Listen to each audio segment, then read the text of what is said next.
Habrá consulta ciudadana para juzgar expresidentes, aunque la pregunta no dice eso exactamente, pero va a servir para hacer justicia a la gente. Sí, no, deja que te lo cuente. Primeramente, ya es un hecho y es inédito. El INE lo organiza, la Corte se lo ordenó, y que se consulte al pueblo, guste la pregunta o no, ya es un derecho ganado que está en la Constitución. A ver, todos queremos que investiguen corruptazos, pero a esta consulta le han cerrado mucho el paso. Iba a ser en elecciones, pero cambiaron el plazo y dejaron la pregunta más abstracta que un Picasso. Si son culpables, que los metan a la cárcel, dicen los que no saben que el poder hace intocables, y aunque no se logre o no los encuentren culpables, esto hará que en el futuro lo piensen dos veces antes.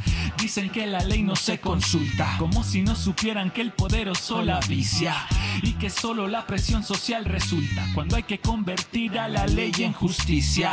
Pero dicen que la ley no se consulta, como si no supieran que el poderoso la vicia, y que esta es una herramienta muy justa cuando hay que convertir a la ley en justicia.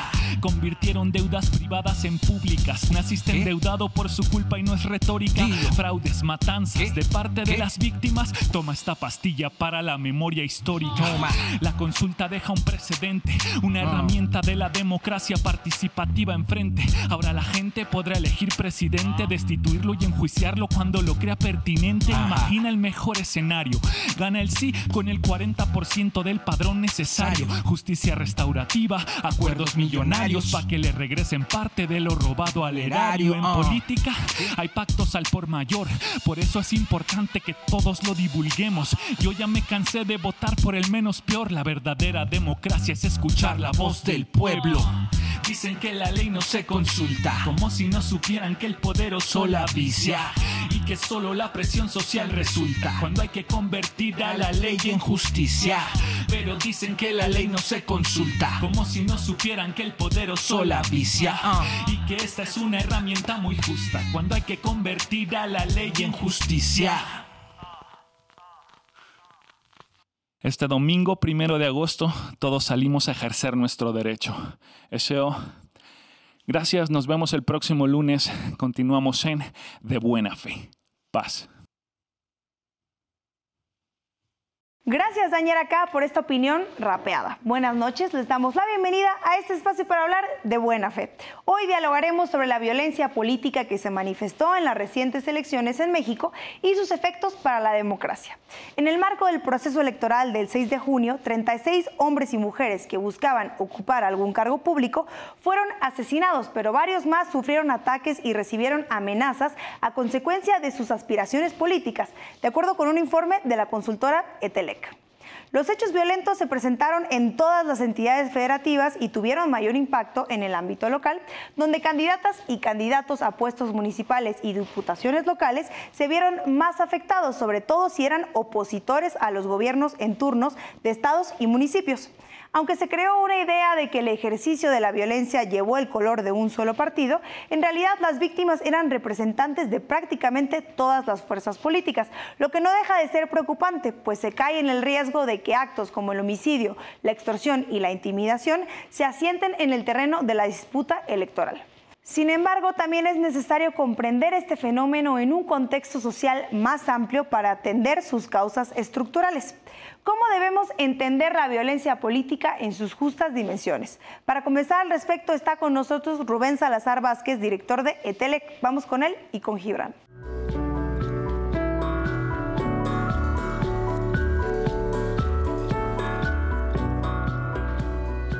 Buenas noches, amigas, amigos, enemigos y adversarios. Sean todos bienvenidos a esta conversación de buena fe.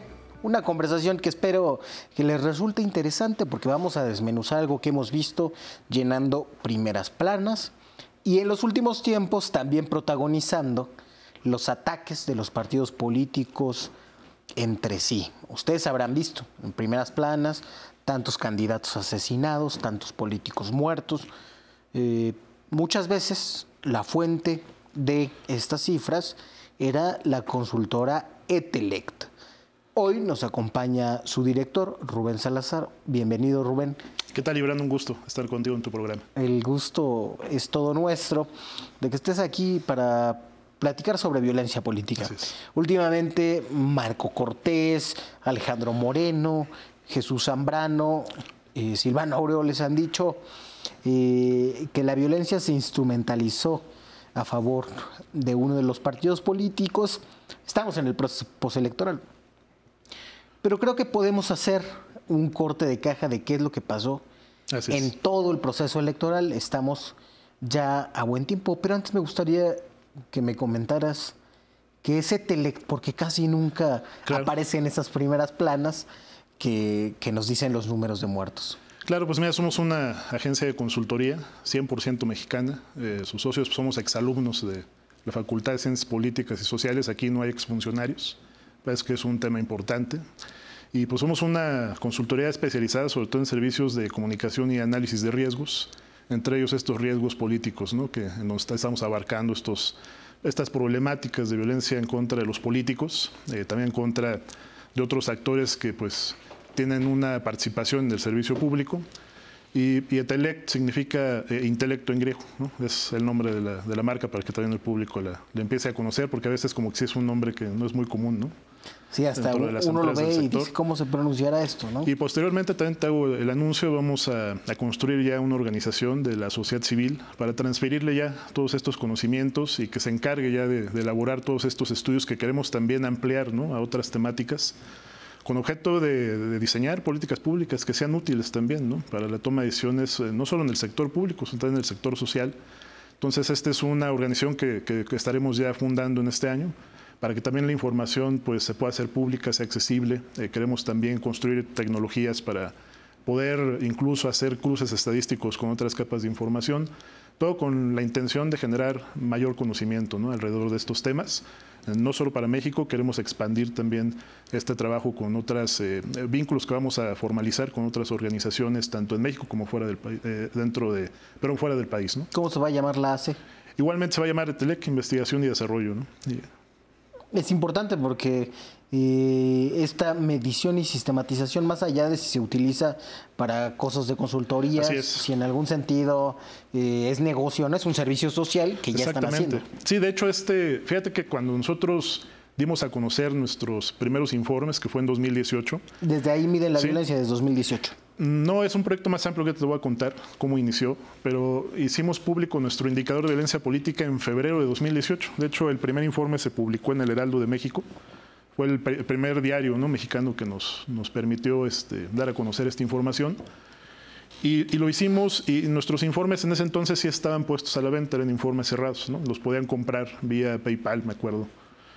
Y ahora es la primera vez que los estamos haciendo públicos, totalmente abiertos y gratuitos, ¿no? Para la opinión pública y para el público en general. Estamos financiando completamente este proyecto nosotros, pero sí me parece que necesitamos escalarlo, ¿no? Necesitamos empezar a incluir otro tipo de variables, hacer mayor investigación respecto al tema, con objeto también de evitar todos estos prejuicios, ¿no? que hemos empezado a escuchar. Ahora me parece que el tema también se ha politizado bastante. Se ha empezado, por un lado, a decir que desde el principio que los responsables de esto eran las organizaciones delictivas, ¿no? Un tanto también los políticos como para soslayar su responsabilidad respecto a este tema. Y ahora pues también lo que buscamos es realmente conocer cuáles fueron los móviles, ¿no? Me parece que es la etapa que sigue, es decir, quiénes fueron los verdaderos autores, tanto intelectuales como materiales. Y esto con objeto de que sea justicia, porque dentro de todo este universo de víctimas, me parece que lo fundamental es impedir que a futuro se repitan estas conductas, porque no solo se están violentando derechos humanos, es decir, son agresiones, son delitos que están atentando en contra de su integridad física y psicológica, también están violentándose sus derechos políticos.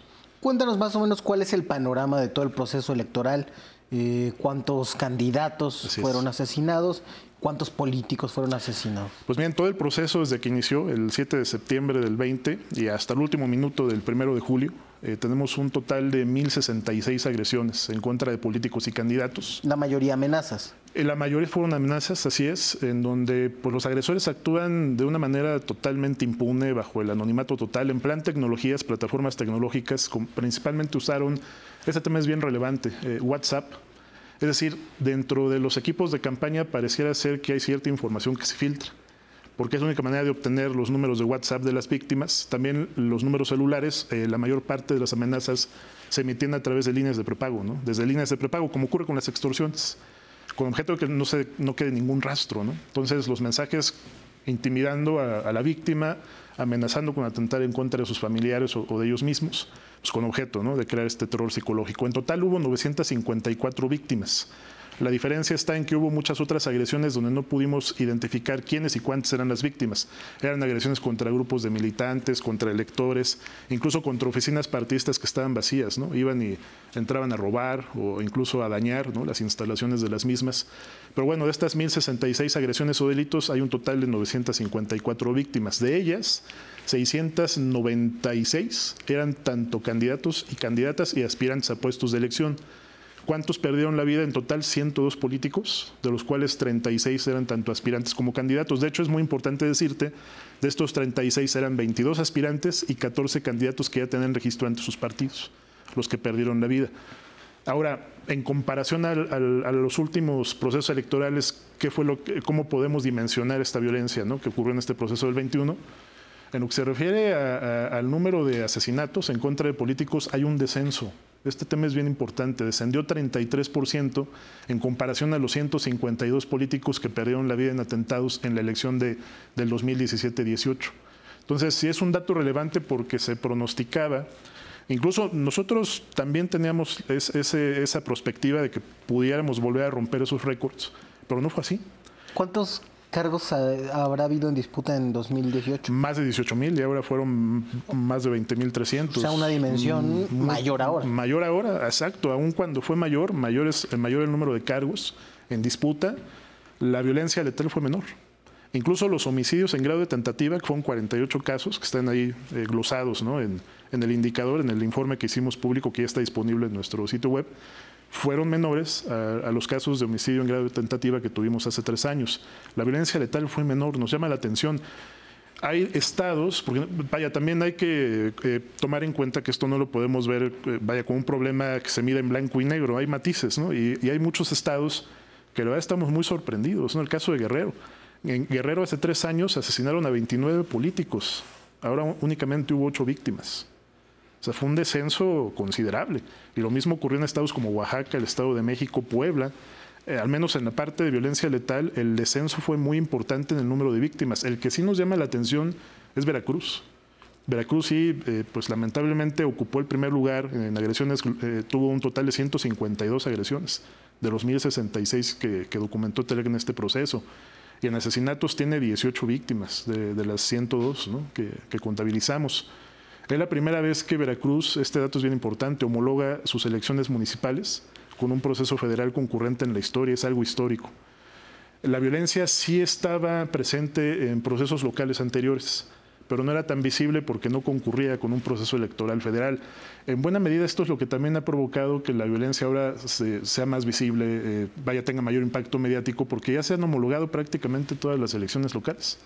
Entonces, toda la violencia que ocurría, ¿no?, en elecciones que no empataban con estos comicios federales, pues ahora es más visible, se concentra prácticamente, ¿no?, de manera total en un proceso como el que acabamos de vivir. ¿A qué candidatos matan más? ¿A los candidatos a puestos federales, locales, municipales? Es un problema local. Es un problema local y en buena medida es porque es la mayor parte de los cargos que están en juego, ¿no? Desde alcaldías, regidurías, sindicaturas. De hecho, de estos 36 aspirantes y candidatos que asesinaron en este proceso, 31 buscaban cargos del ámbito municipal. Entonces, es un problema municipal. Es un problema municipal. Sí, la violencia política, la última vez que escaló a las grandes esferas del nivel estatal o federal, pues habrá sido a nivel federal Colosio, 94. Y a nivel estatal, la última vez pues fue Rodolfo Torre, el candidato del PRI a Tamaulipas, 2010.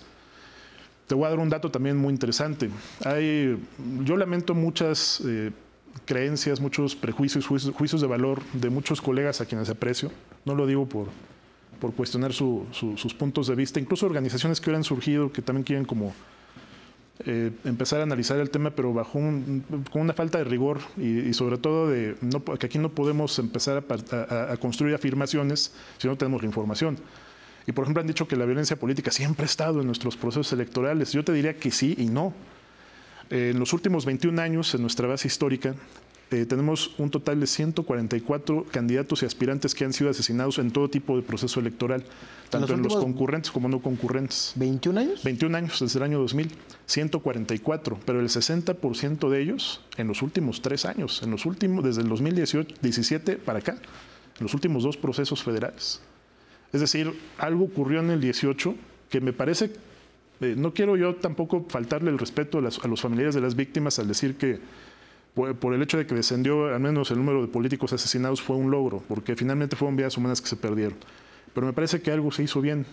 Es decir, porque lo más probable que veían muchos analistas es que la violencia fuera mayor, que tuviéramos más políticos y candidatos asesinados. Yo tenía colegas que leí sus informes que decían, los cárteles van a asesinar a decenas de candidatos. No fue así. Estados tan problemáticos como Guerrero, ahí no mataron a ningún candidato con registro ante sus partidos. Se asesinaron, de los 8 políticos que asesinaron, 4 eran aspirantes. ¿Tamaulipas? Tamaulipas asesinaron a un candidato, ahí sí. De hecho fue por un tema presuntamente personal, ¿no? Una riña. Ese es otro tema que ahorita voy a platicarte.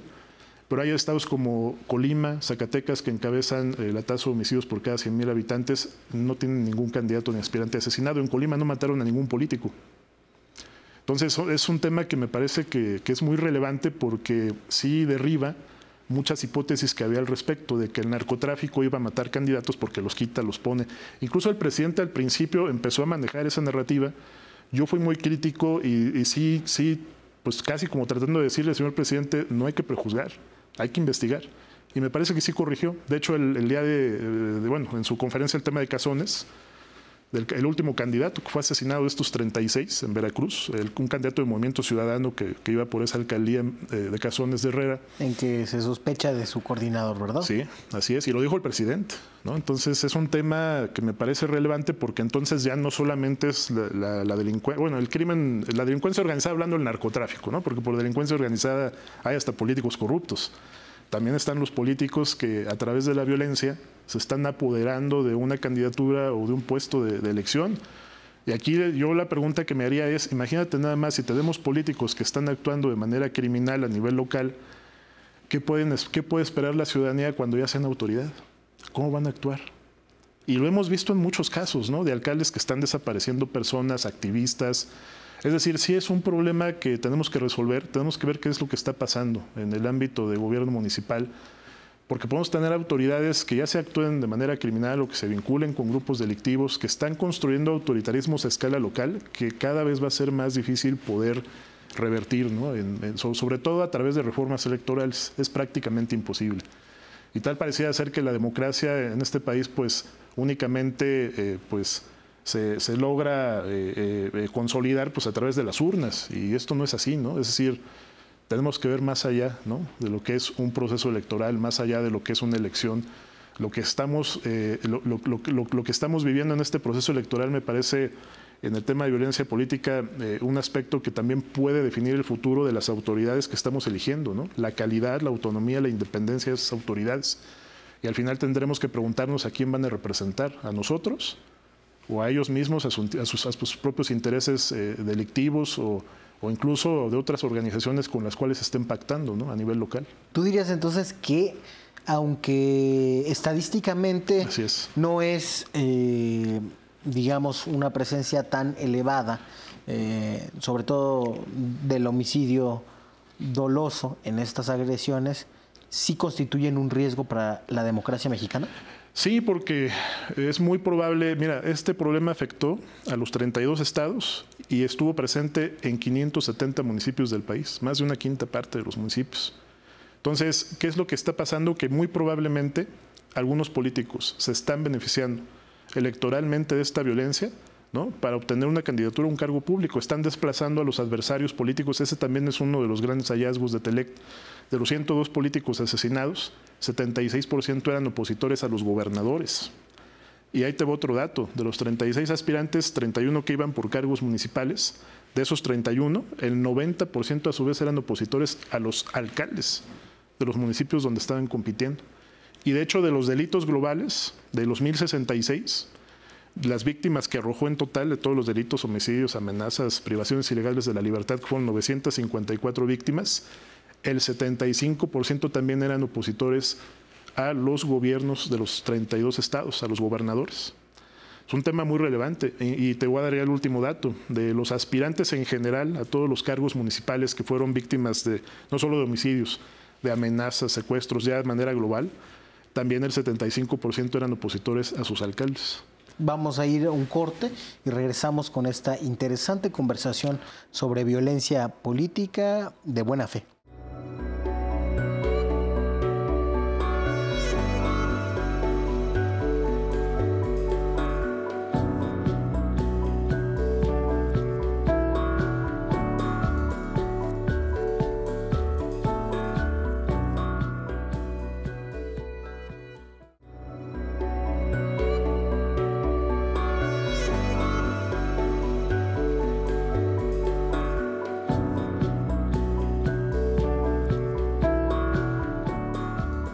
Qué bueno que sigue con nosotros para conversar con Rubén Salazar sobre violencia política. Rubén nos daba datos muy preocupantes, que es que la gran mayoría de los, sobre todo los aspirantes y los candidatos a puestos de representación popular que fueron asesinados eran opositores, en primer lugar, al gobierno estatal, pero esto aumenta mucho más en el ámbito municipal. Casi el 90% de quienes fueron asesinados fue opositor al poder municipal vigente.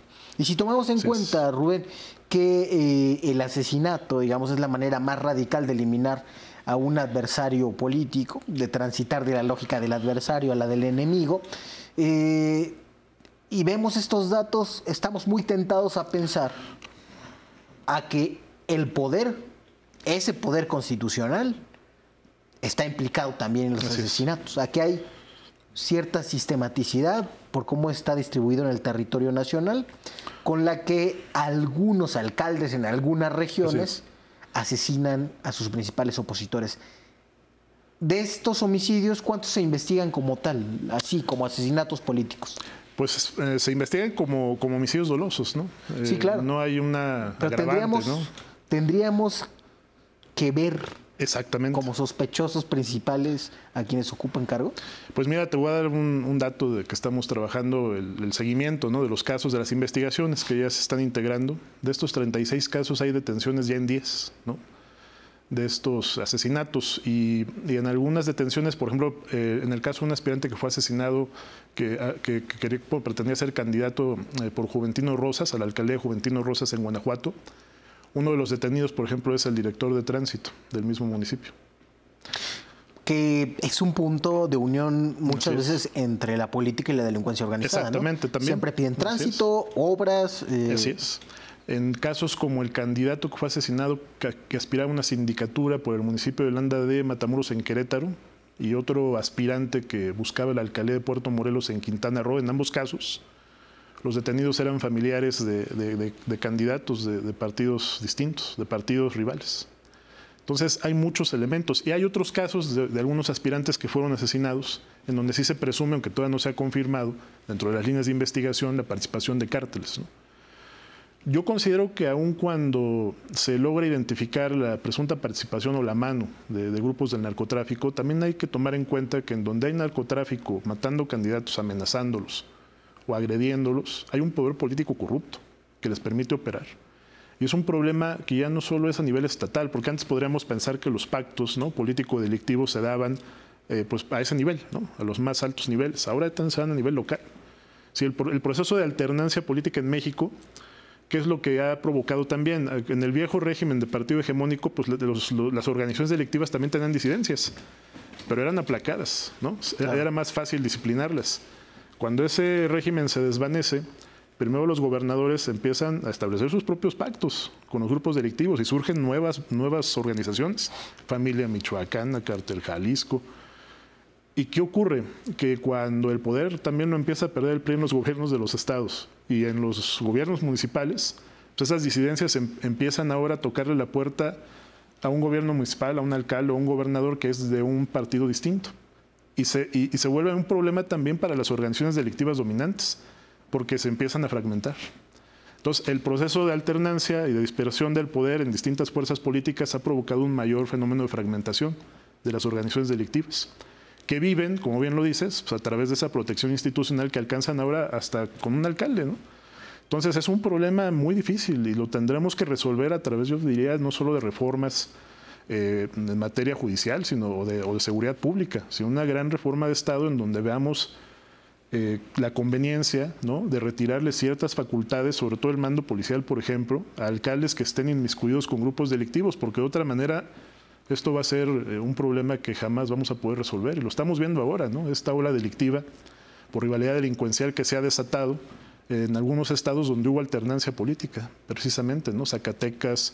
En el caso de Tamaulipas, aunque no la hubo, está un proceso de desafuero que me parece que se va a concretar.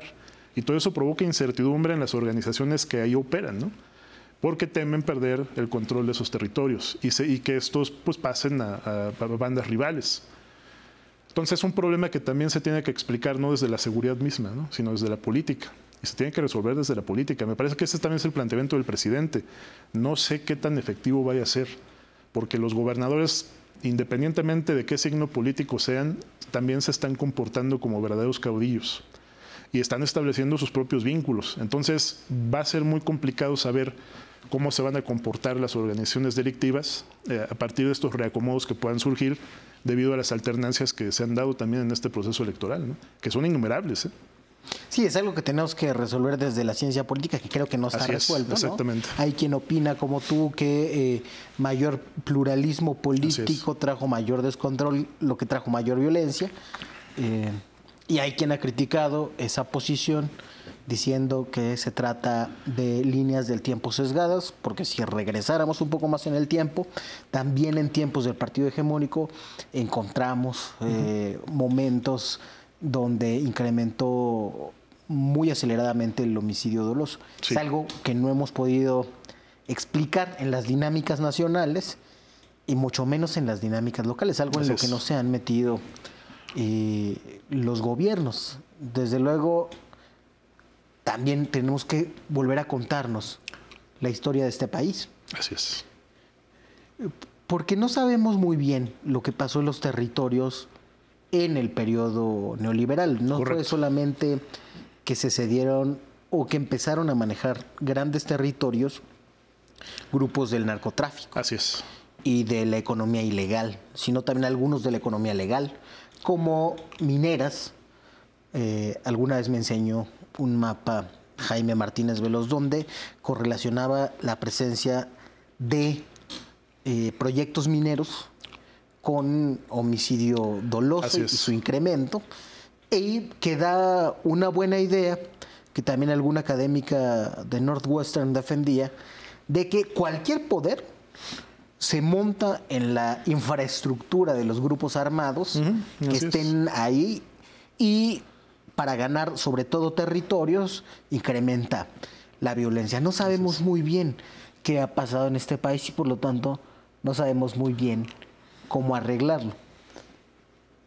Pero debe haber algunos diseños institucionales que conciten mayor o menor acuerdo. No sé si una fiscalía especializada en crímenes políticos.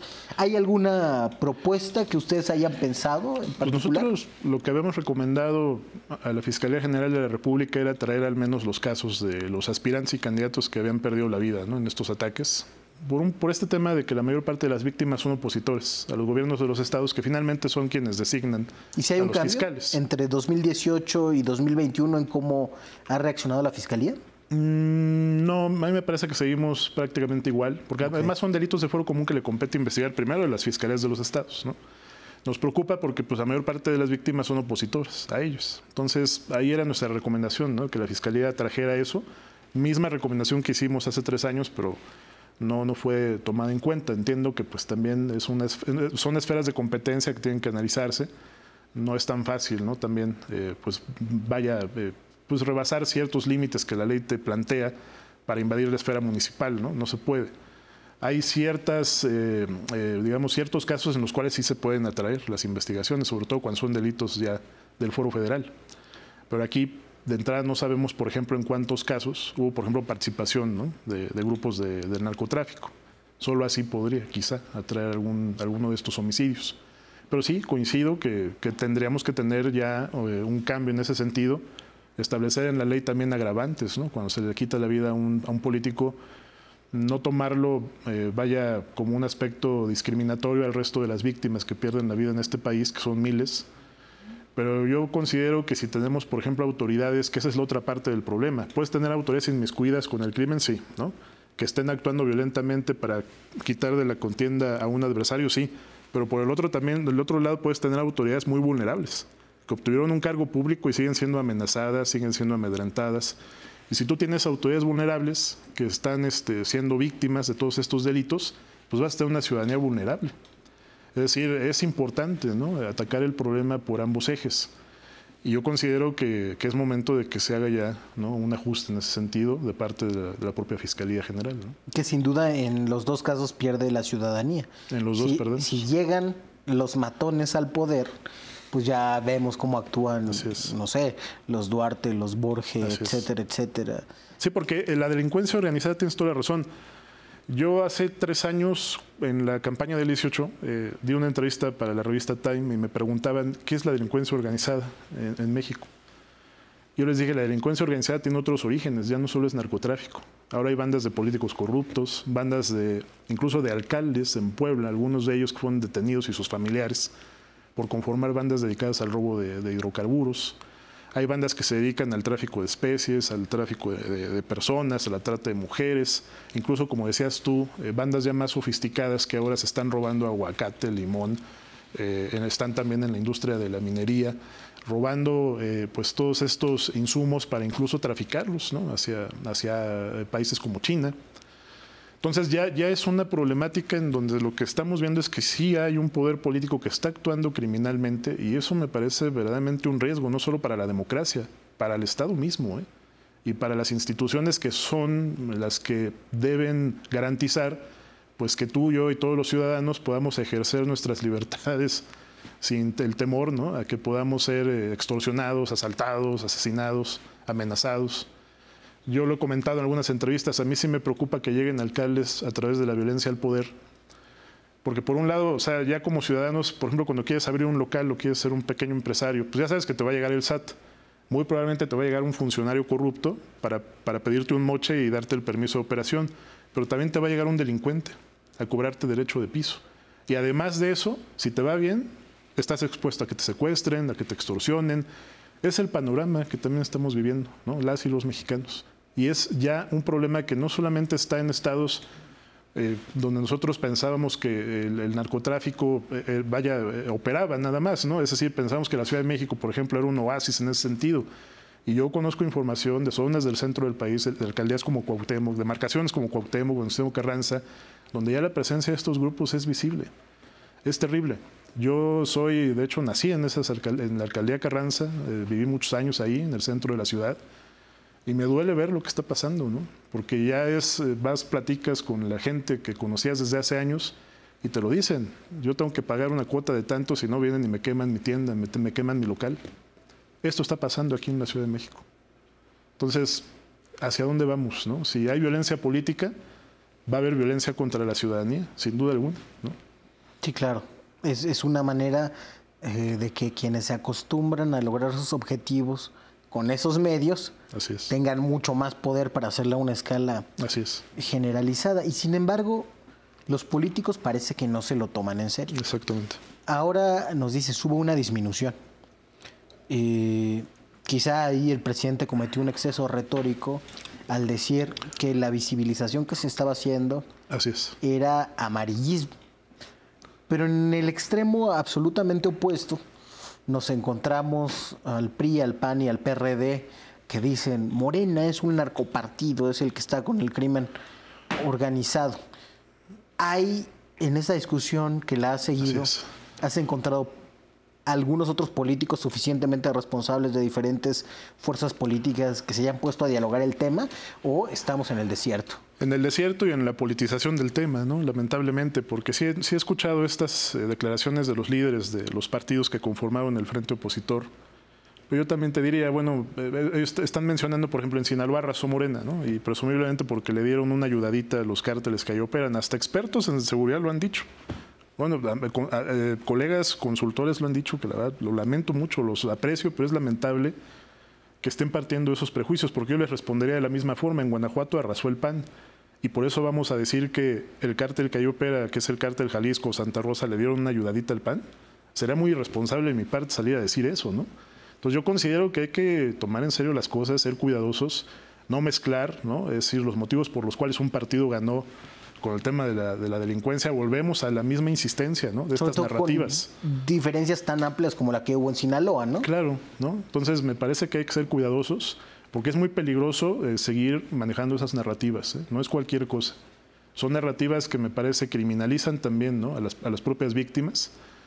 Y esto, ¿qué es lo que impide? Pues dar presente con la verdad de los hechos, ¿no? Que esto solo se va a lograr con los avances de las averiguaciones que puedan integrar las fiscalías, ¿no? Es importantísimo que esto no quede archivado y quede impune, ¿no? Vamos a ir a un corte, usted siga con nosotros, estamos conversando de buena fe.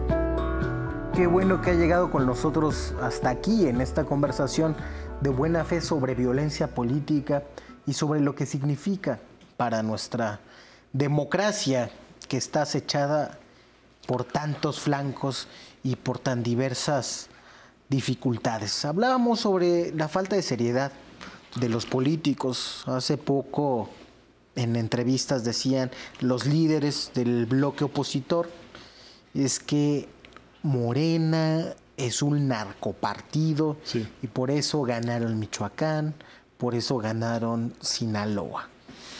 Y la verdad es que no podía parecerme algo más cínico que lo dijeran Marco Cortés, que representa al partido que encumbró a García Luna, que está siendo investigado, Jesús Zambrano, a quien las investigaciones periodísticas han señalado como el responsable de la candidatura de José Luis Abarca en Iguala, ¿no? Señalado en el caso Ayotzinapa, y del dirigente del PRI, que es el partido que más se ha implicado por motivos históricos con la delincuencia organizada y en particular con el narcotráfico. Realmente lo que esto nos plantea es que se trata de un problema no solo del Estado mexicano, sino de la sociedad mexicana en su conjunto. Y en buena medida,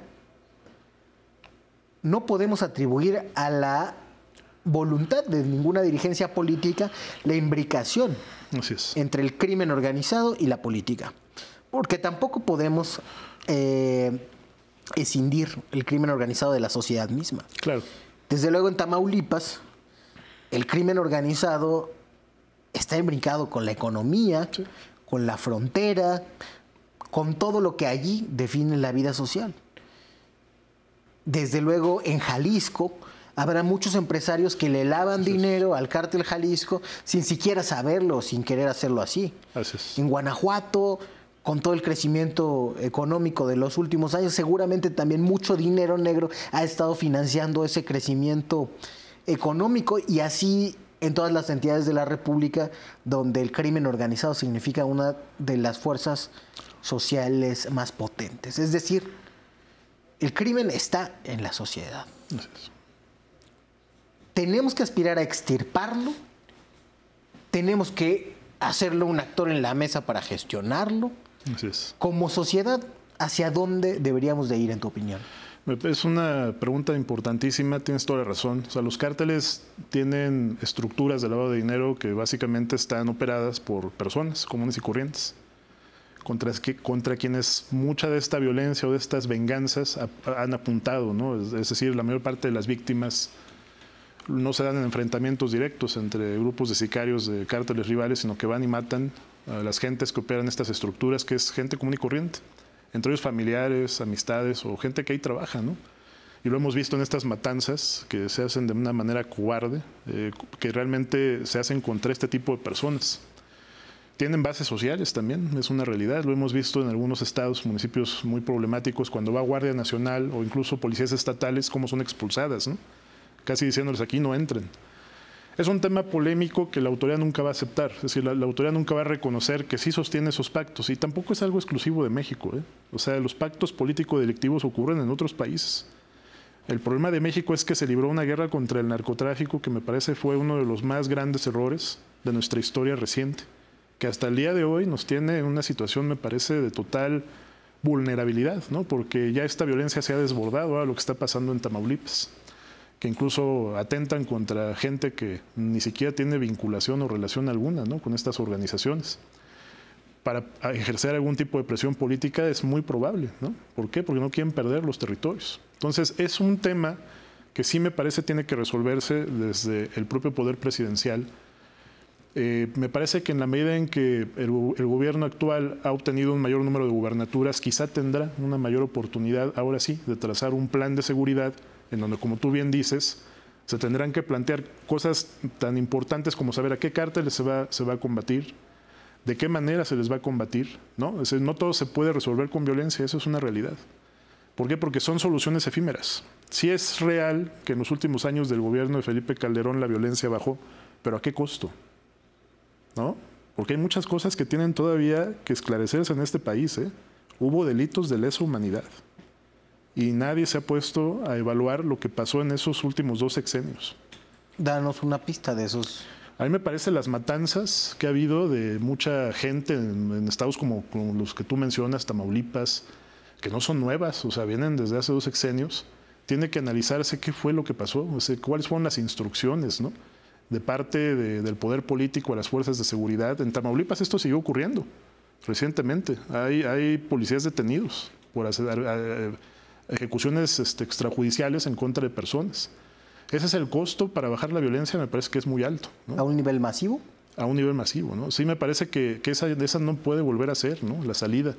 En ese sentido yo no coincido con muchos colegas, ¿no?, que siguen insistiendo en que se tiene que combatir a sangre y fuego a los cárteles, porque eso va a generar más violencia. Y te digo, no son soluciones que permanezcan o perduren en el tiempo, sobre todo por estos constantes cambios que hay en la parte política, las alternancias, ¿no? O sea, tú puedes echar a andar esa estrategia, pero muy probablemente por lo mismo, que son medidas muy impopulares, vas a perder el poder, va a llegar otro gobierno y hará algo diferente, ¿no?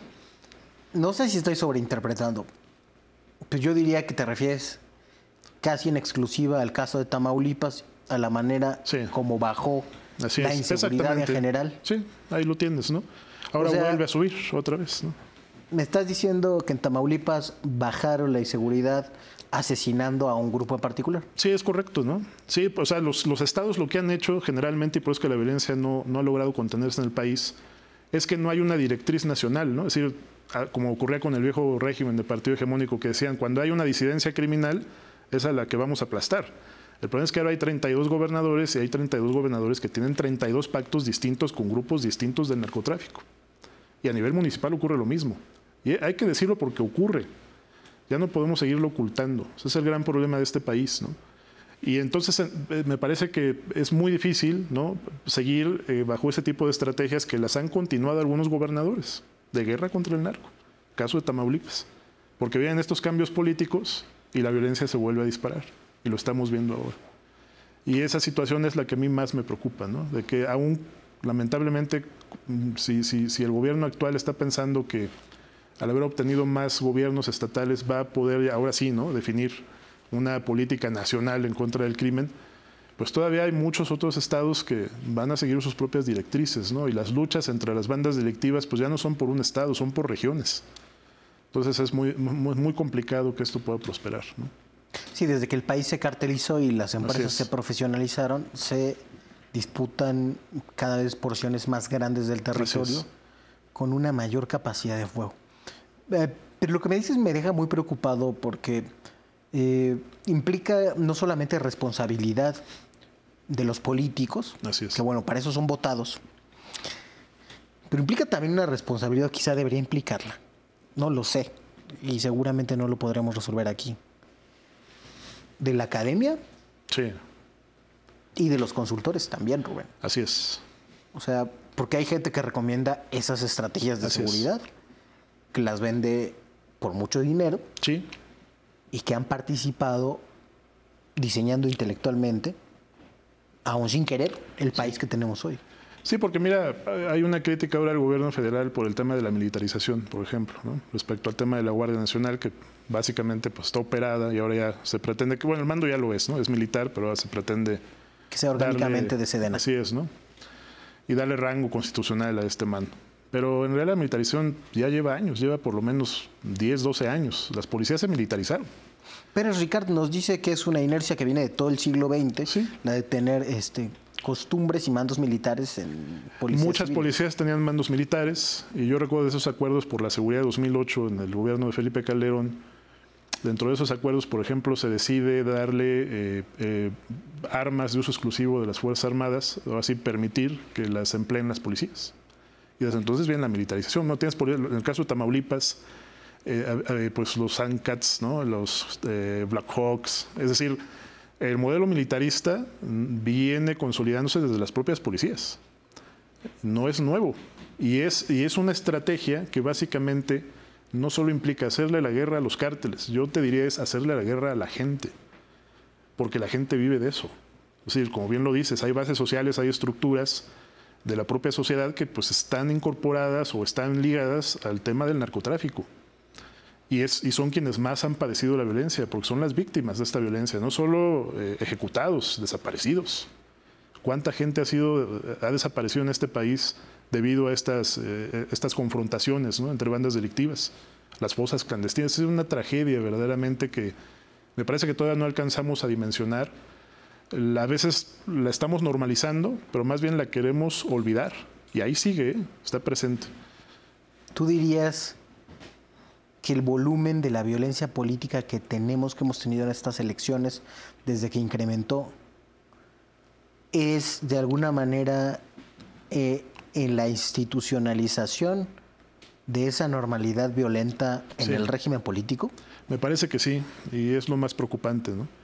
De ahí la recomendación que hemos hecho nosotros, me parece que también lo hizo Michelle Bachelet, la alta comisionada, de que se haga justicia, de que no queden impunes los casos.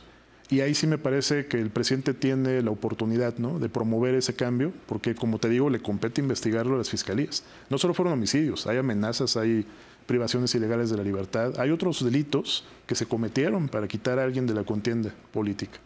Entonces se tiene que investigar, se tiene que dar con los responsables, e incluso si obtuvieron un cargo público, Ibran, aplicar los procedimientos jurídicos de los que disponemos, el juicio de procedencia. O sea, no podemos permitir tener ese tipo de autoridades. Hay que empezar a desmenuzar esos vínculos también, ¿no?, con grupos delictivos o la propia actuación delictiva de muchas de estas autoridades para ir, disolviendo esos pactos y tener pues ya una estrategia de seguridad que por lo menos te permita bajar cierta incidencia delictiva, sobre todo en la parte de homicidios, con mayor efectividad, porque de otra forma no se va a poder. Si sigues teniendo tú señores feudales que están estableciendo sus propios pactos delictivos, pues por más que tú tengas una estrategia nacional, van a contraoperar contra esa estrategia, y es lo que hemos visto en estos últimos años. Y lo mismo pasa con los gobernadores. Muchas gracias, Rubén. Se nos acabó el tiempo. Ha sido una muy grata conversación. Muchas gracias, Iván. Igualmente. La verdad es que me quedo con un sabor de boca muy amargo. Es un tema bien complejo. Y con un pesimismo por la siguiente situación. La mayoría son opositores a los poderes que deberían investigar esos crímenes, y eso condiciona que casi nunca sepamos la verdad. No hay mecanismos constitucionales para que de manera automática esos crímenes sean investigados por autoridades federales, porque implicaría una forma de discriminación y de violación a la presunción de inocencia, de tal manera que quizá, como otro, sea un cambio que tenga que venir de abajo hacia arriba, lo cual es cercano a decir nada. Seguiremos conversando sobre eso de buena fe. Usted y yo nos veremos hasta el próximo lunes, pero quédese aquí, que todavía falta la participación de Estefanía Veloz con la mala fe que ya inauguró el presidente de la República en su mañanera también para combatir las fake news.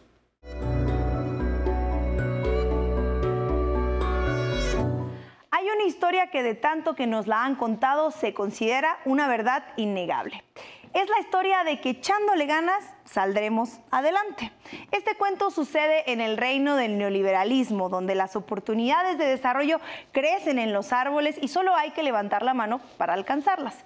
Pero claro, nunca faltan los flojos que ni eso quieren hacer y son quienes han arruinado la fantasía del progreso basado en el mérito individual. Porque es evidente que todo depende de cada quien, de levantarse diario antes de que salga el sol, de trabajar más allá de los horarios establecidos y de soñar, soñar y soñar. Nada tiene que ver que los patrones paguen lo mínimo, nieguen prestaciones, incluso evadan impuestos. Tampoco importa la corrupción, la desigualdad ni los privilegios en que se basan las fortunas de las familias más ricas. No, el problema es que la gente no aspira más. Esa es la gran tragedia de nuestro tiempo y es aún peor que se ponga en duda este relato o que nos atrevamos a señalar que ese horizonte aspiracionista está dibujado por el consumo. No se trata de contar con mejores sistemas de seguridad social, acceso de todas y todos a servicios integrales de salud o un piso de bienestar que permita la realización de los proyectos personales sin estar sujetos a las restricciones que nos imponen el género, la raza, la condición socioeconómica o las historias familiares. Lo que interesa en este cuento aspiracionista y el echaleganismo es que nos valgamos de cualquier medio, hagamos a un lado la solidaridad y la empatía por las otras personas con tal de acatar los estándares de consumo, aunque luego sea la clase trabajadora la consumida por las deudas. Sin embargo, al final de la historia uno tiene la vida que quiere. ¿A poco es tan difícil comprarse unos departamentos, rentarlos e irse a vibrar muy alto a Tulum? Muchas gracias por habernos acompañado. Nos vemos el próximo lunes para seguir conversando de buena fe.